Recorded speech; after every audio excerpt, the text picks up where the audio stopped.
ماه نوامبر سال روان در موضع صوبه‌شهری مرکزی ناحیه مرغاب نخستین نیروگاه برقی آفتابی با توانایی 200 کیلووات به استفاده داده شد. رسالت اساسی آن در فصل زمستان با همراهی نیروگاه برقی آبی تاجیکستان تامین نمودن ساکنان مرکز ماموری ناحیه مرغاب و دهه کهنه‌قرغم میباشد. پامیر شرقی اگرچه طبیعت تند داشته باشد هم از روی تحقیقات عالمان ساحه اکولوژی در دوام سال به حساب میانه روزهای ابرناک از 15 تا 25 روز را در بر گرفته، دیگر روزها آفتابی میباشند.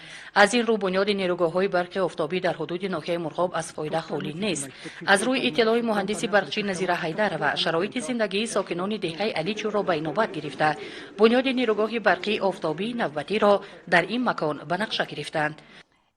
نیروگاه‌های برق آفتابی در مکان‌های بنیاد می‌گردند که از دایره خدمت رسانی شبکه متمرکز برق تقسیم کنی در کنارند. اینها دهه‌های دوردست می‌باشند که سالیان زیاد از نیروی برق محروم بودند. یکی از آنها دهه علیچور ناحیه مرغاب میباشد.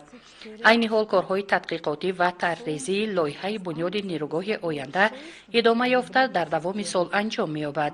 در نظر است که توانایی نیروگاه برق آفتابی زیاده از 400 کیلووات را تشکیل می‌دهد که برای تامین نمودن زیاده از 1600 نفر ساکنان علیچور بسنده میباشد.